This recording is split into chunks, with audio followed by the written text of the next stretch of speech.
जय हिंद साथियों।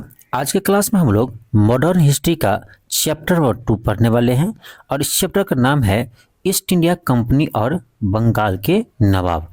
ये आपका चैप्टर नंबर 2 है, ईस्ट इंडिया कंपनी और बंगाल के नवाब।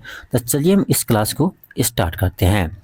इसमें मेरा पहला प्रश्न है, प्रश्न आपका है कि निम्नलिखित में से कौन सा एक मुगल सम्राट द्वारा नियुक्त बंगाल का अंतिम गवर्नर था। तो मुगल सम्राट द्वारा नियुक्त बंगाल का अंतिम गवर्नर था आपका मुर्शिद कुली खां। और मुर्शिद कुली खां को 1717 ईस्वी में मुगल सम्राट फर्रुखसियर ने बंगाल का नवाब नियुक्त किया था। तो ध्यान रखिएगा, नाम ध्यान रखिएगा, मुगल सम्राट कौन थे? फर्रुखसियर थे। ठीक है, फर्रुखसियर थे। तो फर्रुखसियर के द्वारा नियुक्त अंतिम बंगाल के गवर्नर कौन थे? मुर्शिद कुली खां। ऑप्शन बी होगा। तो ध्यान रखिएगा, मुगल सम्राट द्वारा नियुक्त अंतिम बंगाल का गवर्नर था मुर्शिद कुली खां। मुर्शिद कुली खां, ऑप्शन बी होगा। नेक्स्ट है क्वेश्चन सेकेंड है आपका। क्वेश्चन है, निम्नलिखित में से कौन सा युद्ध था जिसमें भारत में ब्रिटिश प्रभुत्व को प्रारंभ किया। कहने का मतलब ये हुआ कि कौन सा युद्ध था जिसके बाद ब्रिटिश जो है भारत में अपना प्रभुत्व स्थापित करना शुरू किया। तो ये था आपका प्लासी का युद्ध। ऑप्शन बी होगा। अब प्लासी का युद्ध कब हुआ था? तो ये आपका हुआ था 23 जून 1757 को। 23 जून 1757 को प्लासी का युद्ध हुआ था। किसके बीच हुआ था? ये आपका हुआ था रॉबर्ट क्लेव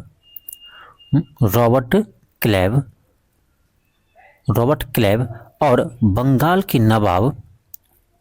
रॉबर्ट क्लेव और बंगाल के नवाब कौन थे? तो बंगाल के नवाब सिराजुद्दौला के बीच हुआ था। सिराजुद्दौला के बीच हुआ था। और ध्यान रखिएगा, ये युद्ध ऐसा युद्ध था जो बिना हुए ही इसमें, यानी ऐसा युद्ध था जिसमें युद्ध तो हुआ ही नहीं, इससे पहले ही अंग्रेज इसमें आपको विजय प्राप्त कर लिए। कैसे? तो देखिए, बंगाल के नवाब कौन थे? सिराजुद्दौला थे। और इसी का आपका प्रमुख सेनापति थे मीर जाफर। ठीक है, मीर जाफर, यानी सिराजुद्दौला के प्रमुख सेनापति कौन थे? मीर जाफर थे। तो मीर जाफर ने युद्ध से पहले ही रॉबर्ट क्लाइव से मिल गए थे। ठीक है, मीर जाफर युद्ध से पहले ही रॉबर्ट क्लाइव से मिल गए थे और इसी कारण से आपको इसमें सिराजुद्दौला को हार होती है। ठीक है, तो ऑप्शन बी होगा। और यहीं से ब्रिटिश यानी अंग्रेज भारत में अपना यानी आधिपत्य स्थापित करना शुरू कर देते हैं और आगे जाकर के बक्सर के युद्ध में यानी पूरी तरह से भारत पर यानी वो अपना आधिपत्य स्थापित कर देते हैं। आगे क्वेश्चन मिलेगा। ठीक है, तो प्लासी के युद्ध से आपका इतने क्वेश्चन बनते हैं, तो उसको आप ध्यान रखिएगा। ठीक है, चलिए आगे बढ़ते हैं। क्वेश्चन आपका थर्ड है। क्वेश्चन करें, प्लासी के युद्ध कब लड़ा गया था? अभी आपको बताएं 23 जून 1757 को। 23 जून 1757 को। अगला क्वेश्चन है, क्वेश्चन आपका 4 है। क्वेश्चन करें कि सिराजुद्दौला लॉर्ड क्लाइव द्वारा परास्त हुआ किस युद्ध में हुआ था? ये होता आपका प्लासी के युद्ध में। अभी हम लोग पढ़े, ऑप्शन ए होगा। क्वेश्चन नेक्स्ट है, क्वेश्चन 5 है। क्वेश्चन करें, भारतवर्ष में ब्रिटिश साम्राज्य का संस्थापक कौन था? तो देखो, ब्रिटिश साम्राज्य का वास्तविक संस्थापक ना आपको इसी कहते हैं। किसको? तो रॉबर्ट क्लाइव को। ठीक है, रॉबर्ट क्लाइव को कहते हैं, क्योंकि रॉबर्ट क्लाइव ने ही प्लासी के युद्ध में था। ठीक है, उसके बाद बक्सर युद्ध में आप देखिएगा तो बक्सर युद्ध में संधि रॉबर्ट क्लाइव ही करते हैं। ठीक है, युद्ध के समय आपका यानी रॉबर्ट क्लाइव नहीं थे। आगे पढ़ेंगे, चलो ठीक है। पहले इसको देखिए कि अगर भारतवर्ष में ब्रिटिश साम्राज्य का संस्थापक कौन था, तो इसको मानते कि इसको रॉबर्ट क्लाइव को, क्योंकि रॉबर्ट क्लाइव ने ही आपका प्लासी युद्ध 1757 में जो हुआ था, यहीं से अपना आधिपत्य स्थापित करना शुरू किया था। ठीक है, इसीलिए रॉबर्ट क्लाइव को माना जाता है ब्रिटिश साम्राज्य का संस्थापक। आपका अगला क्वेश्चन है, क्वेश्चन नंबर 6 है। क्वेश्चन 6 क्या है? क्वेश्चन कर आपका कि निम्नलिखित में से किसे स्वर्ग से उत्पन्न सेनानायक कहा गया? स्वर्ग से उत्पन्न सेनानायक कहा गया, ये कहा गया आपको रॉबर्ट क्लाइव को। रॉबर्ट क्लाइव को कहा। किसने कहा, यहाँ से ये प्रश्न बन सकता है कि रॉबर्ट क्लाइव को किसने कहा था कि स्वर्ग से उत्पन्न सेनानायक है वो। ठीक है, तो ध्यान रखिएगा, ये कहा था आपका विलियम पिट। ठीक है, विलियम पिट। तो विलियम पिट ने रॉबर्ट क्लाइव को कहा था स्वर्ग से उत्पन्न सेनानायक। अगला क्वेश्चन है, क्वेश्चन 7 है। क्वेश्चन का प्लासी का युद्ध मैदान कहाँ स्थित है? तो ये आपका पश्चिम बंगाल में है। ऑप्शन नंबर डी होगा। पश्चिम बंगाल के किस जिला में? तो नदिया जिला में।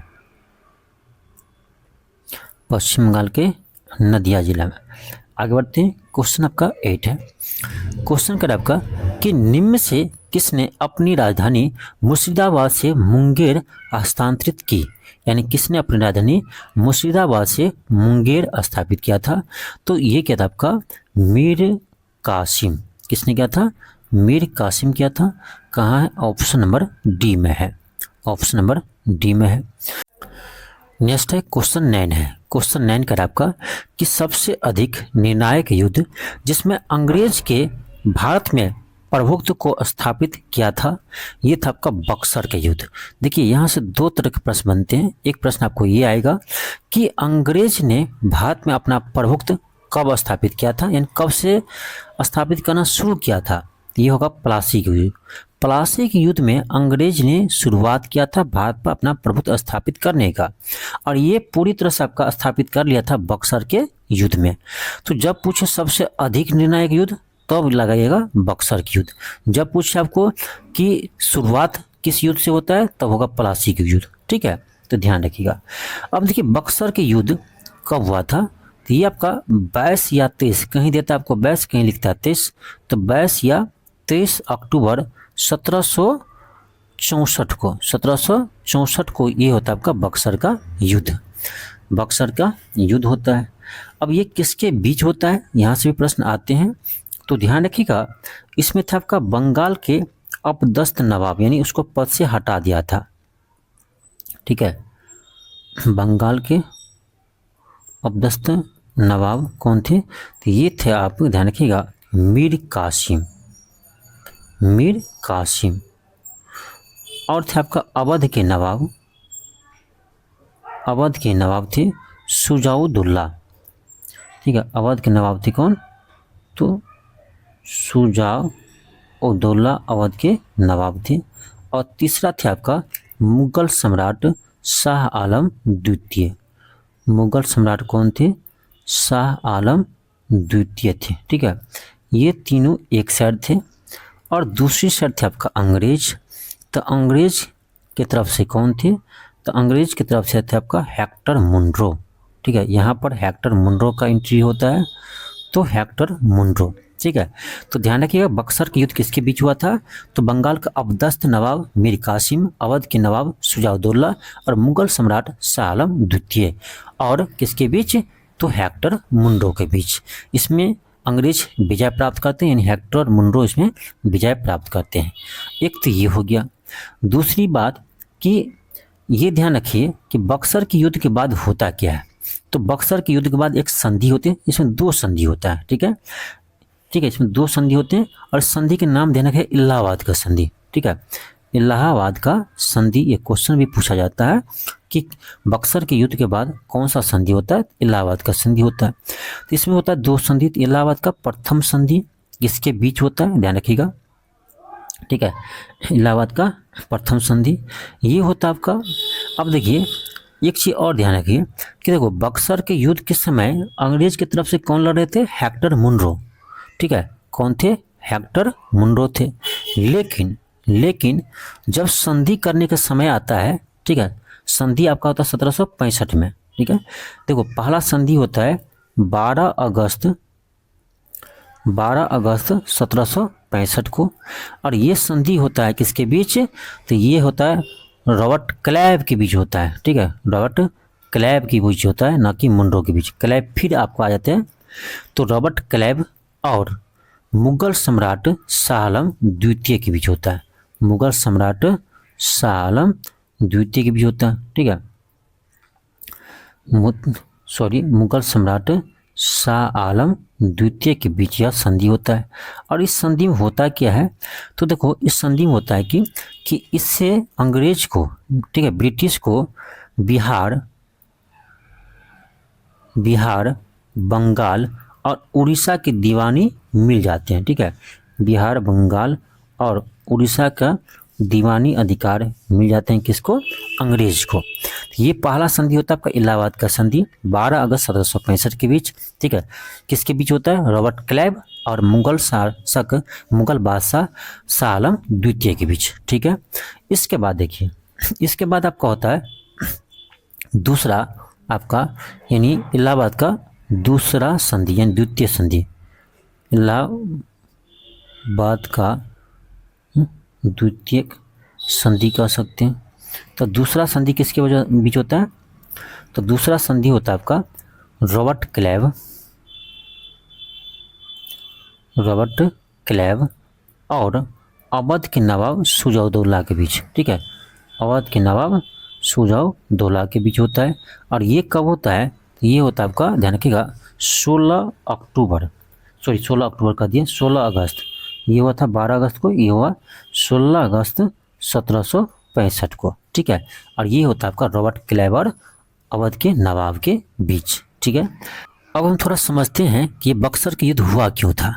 देखिए इसका कारण क्या है, देखिए 1763 में जो है वो अंग्रेज क्या करते हैं, वो आपको बंगाल के नवाब थे आपका कौन, मीर कासिम। ठीक है, ध्यान रखिएगा 1763 में मीर कासिम आपका बंगाल के नवाब थे, लेकिन इसको आप बंगाल के नवाब से हटा देते हैं और पुनः जो है मीर जाफर को बंगाल के नवाब बना देते हैं। ठीक है, मीर जाफर को बंगाल के नवाब बना देते हैं और इसी कारण से आपका यानी मीर कासिम जो है वो कहाँ चले जाते हैं, अवध के नवाब के पास पहुंचते हैं सहयोग के लिए। ठीक है, तो अवध के नवाब के पास पहुंचते हैं शरण के लिए।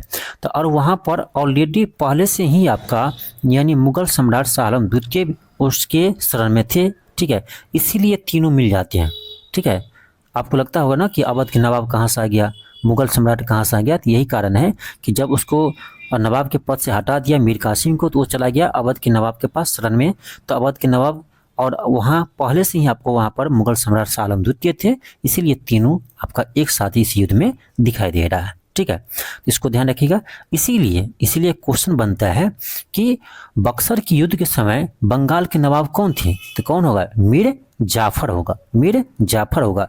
जबकि बक्सर के युद्ध किसके बीच होता है, मीर कासिम के बीच। ठीक है, इसीलिए यहाँ पर कन्फ्यूज नहीं करना आपको। चलिए आगे देखते हैं। क्वेश्चन आपका 10 है, क्वेश्चन 10 है, कर आपका बक्सर के युद्ध के समय दिल्ली का शासक कौन था, शाह आलम द्वितीय था। ऑप्शन डी होगा। अगला क्वेश्चन देखिए, आ गया क्वेश्चन नंबर 11 है कि बक्सर की लड़ाई के समय बंगाल का नवाब कौन था। बक्सर के युद्ध के समय बंगाल के नवाब कौन था, तो अभी आपको पता है कौन था, तो मीर जाफर। कौन थे, मीर जाफर थे। तो ऑप्शन नंबर बी होगा। मीर जाफर को ना पुनः बना दिया था 1773 में ही बंगाल का नवाब। आपका अगला क्वेश्चन है, क्वेश्चन आपका 12 है। क्वेश्चन करा कि बक्सर की लड़ाई के बाद किस संधि पर हस्ताक्षर किए गए। आपको बता चुके इलाहाबाद का संधि, इलाहाबाद का 2 संधि हुआ था। ऑप्शन ए होगा। क्वेश्चन आपका 13 है। क्वेश्चन 13 करा कि निम्नलिखित में से जिस एक शासक ने ईस्ट इंडिया कंपनी को दीवान प्रदान की थी वह था, तो वह कौन था, वह था आपका शाह आलम द्वितीय। दीवान कौन प्रदान किया था, बिहार, उड़ीसा और बंगाल का। ठीक है, 12 अगस्त 1765 को इलाहाबाद के प्रथम संधि के तहत। ठीक है, तो ये क्या था आपका शाह आलम द्वितीय। ऑप्शन सी होगा, शाह आलम द्वितीय। चलिए आगे बढ़ते हैं हम। क्वेश्चन मेरा है नेक्स्ट, क्वेश्चन आपका 14। क्वेश्चन 14 है। क्वेश्चन कर है कि किस गवर्नर के कार्यकाल में ईस्ट इंडिया कंपनी को शहंशाह शाह आलम द्वितीय बंगाल, बिहार, उड़ीसा के दीवान अधिकार दिए। ठीक है, तो आपको याद होगा किसके साथ संधि किया था, किस गवर्नर के कार्यकाल में, तो क्या होगा, लॉर्ड क्लैब होगा। ठीक है, क्लैब के साथ ही संधि किया था। ऑप्शन ए होगा। क्वेश्चन आपका 15 है। क्वेश्चन करें कि सम्राट शाह आलम द्वितीय ने ईस्ट इंडिया कंपनी को बंगाल, बिहार, उड़ीसा की दीवानी प्रदान की है। यानी कब किया था? तो इलाहाबाद के प्रथम संधि के तहत किया था। ठीक है, इलाहाबाद के प्रथम संधि के तहत क्या था? ये कब हुआ था? ये हुआ था आपका 12 अगस्त 1765 को। 12 अगस्त 1765 किस में है? ऑप्शन नंबर ए में है। आगे बढ़ते हैं। क्वेश्चन मेरा 16 है। क्वेश्चन 16 का आपका कि इलाहाबाद की संधि के बाद रॉबर्ट क्लाइव ने मुर्शिदाबाद का उप दीवान किससे बनाया? तो ये बनाया था आपका मोहम्मद राजा खान को बनाया था। जबकि सिताब राय को बिहार का उप दीवान घोषित किया था। ठीक है, तो आपसे पूछे कि बिहार का उप दीवान किससे बनाया था? तो ये होगा आपका क्या होगा? ये होगा सिताब राय। लेकिन यहाँ पूछ रहा है मुर्शिदाबाद का, तो ये होगा मोहम्मद राजा खां। अगला क्वेश्चन है, क्वेश्चन आपका 17 है। क्वेश्चन करा कि 1765 में दीवानी प्रदान किए जाने के बाद ब्रिटिश सबसे पहले निम्नलिखित में से किस पर्वतीय जनजाति के संपर्क में आए थे? तो यह आया था आपका खासी जनजाति के संपर्क में। ऑप्शन बी होगा। क्वेश्चन आपका 18 है। क्वेश्चन करा आपका कि 18वें दशक में भारत में लड़े गए युद्ध का निम्नलिखित में से कौन सा कालानुक्रम सही है? क्रम बताना आपको। देखो, सबसे पहले आपका हुआ था अंबर युद्ध। ठीक है, अंबर युद्ध। उसके बाद हुआ प्लासी युद्ध, उसके बाद वांडीवास के युद्ध, और उसके बाद हुआ था आपका बक्सर के युद्ध। तो ऑप्शन क्या होगा? बी होगा। अब डेट ध्यान रखिएगा। देखो, अंबर का युद्ध हुआ था आपका 1749 में, और प्लासी के युद्ध अभी हम लोग पढ़े 1700 कब हुआ था? प्लासी के युद्ध आपका 1757 हुआ था, 23 जून 1757 को। वांडीवास के युद्ध हुआ था आपका अंग्रेज और फ्रांस के बीच 1760 में, और बक्सर के युद्ध अभी हम लोग पढ़े 1764 में। ठीक है, तो ऑप्शन ए होगा, ऑप्शन बी होगा। क्वेश्चन आपका 19 है। क्वेश्चन करें उस फ्रांसीसी सेनापति का नाम बताइए जो 1760 में वांडीवास युद्ध में पराजित हुआ था। तो ध्यान रखिएगा, वांडीवास के युद्ध 1760 में हुआ था आपका अंग्रेज और फ्रांस के बीच, अंग्रेज और फ्रांसीसियों के बीच हुआ था, ठीक है, वांडीवास के युद्ध, जिसमें अंग्रेज विजय प्राप्त किए थे और इसमें फ्रांस हार गए थे। तो इसमें पूछ रहा फ्रांसीसी सेनापति कौन था? तो ये था आपका काउंट लाली। कौन थे? Count Lali. ऑप्शन ए होगा। क्वेश्चन आपका नेक्स्ट है, क्वेश्चन आपका 20 है। क्वेश्चन करा है कि 1760 का प्रसिद्ध वांडीवास का युद्ध अंग्रेज द्वारा किसके खिलाफ लड़ा गया? ये आपको हुआ था फ्रांस के खिलाफ। ऑप्शन नंबर ए होगा। क्वेश्चन आपका 21 है। करा निम्न में से किसने भारत में अंग्रेजों का शाब्दिक विरोध किया था? तो सबसे अधिक विरोध किया था आपका मराठों ने। ठीक है, ऑप्शन नंबर ए होगा। अंग्रेज का सबसे ज्यादा विरोध किसने किया था? तो मराठों ने किया था। क्वेश्चन आपका 22 है। क्वेश्चन कर रहा है बक्सर के युद्ध में अंग्रेज सेना का नेतृत्व किसने किया था? तो बक्सर के युद्ध में नेतृत्व किया था हेक्टर मुंडो ने, लेकिन इसके बाद संधि जो हुआ था इलाहाबाद का संधि, तो संधि किया था आपका रॉबर्ट क्लाइव ने। तो यहाँ पर आप कंफ्यूज नहीं कीजिएगा, ध्यान रखिएगा। आपका अगला क्वेश्चन है, क्वेश्चन 23 है। क्वेश्चन कर रहा है किसके काल में 20 जून 1756 को ब्लैक होल की घटना हुई? ये देखिए क्या है ब्लैक होल की घटना। तो ये हुआ था आपका सिराजुद्दौला के समय। ठीक है, ऑप्शन सी होगा। लेकिन यहाँ समझिए ये ब्लैक होल की घटना है क्या। ठीक है, देखिए सिराजुद्दौला ने क्या किया था? ये बंगाल के नवाब थे। ठीक है, सिराजुद्दौला, उसने 20 जून 1756 को क्या किया? तो उसने एक छोटा सा कोठरी में, ठीक है, एक छोटा सा कोठरी में 146 अंग्रेज को, ठीक है, 146 अंग्रेज को क्या किया? बंद कर दिया। बहुत छोटा सा कोठरी था। ठीक है, उसमें 146 लोगों को बंद कर दिया। ऐसे समझिए कि उसमें 10 लोग भी नहीं रह सकता, उतना छोटा था। ठीक है, उसमें 146 अंग्रेज को बंद कर दिया, और बाद में जब उसको खोला तो देखा कि इसमें मात्र 23 अंग्रेज ही बचे हुए हैं। ठीक है, यानी 23 अंग्रेज ही जिंदा बचा।